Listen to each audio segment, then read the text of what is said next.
নিম্নচাপ দক্ষিণ উড়িষ্যা এবং উত্তর অন্ধ্রপ্রদেশের উপর অবস্থান করছে। এর সরাসরি প্রভাব নেই বাংলায়, বরং এই নিম্নচাপের টানে বাংলা ছেড়ে উড়িষ্যায় মৌসুমী অক্ষরেখা। গাঙ্গেয় পশ্চিমবঙ্গ থেকে আরব সাগর পর্যন্ত একটি অক্ষরেখা রয়েছে।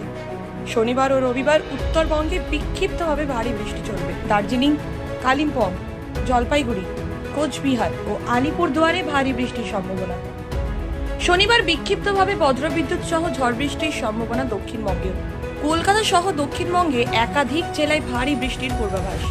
দক্ষিণ 24 পরগনা, পূর্ব ও পশ্চিম মেদিনীপুরে ঝড় বৃষ্টির সম্ভাবনা বেশি, সঙ্গে 30 থেকে 40 কিলোমিটার গতিবেগে বইবে দমকা হাওয়া।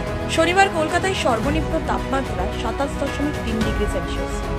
বাতাসে জলীয় বাষ্পের পরিমাণ বা আপেক্ষিক আর্দ্রতা 69 থেকে 94%। আগামী 24 ঘন্টায় শহরের তাপমাত্রা থাকবে 27 ডিগ্রি থেকে 33 ডিগ্রি সেলসিয়াসের মধ্যে। ব্যুরো রিপোর্ট, খবর বাংলা।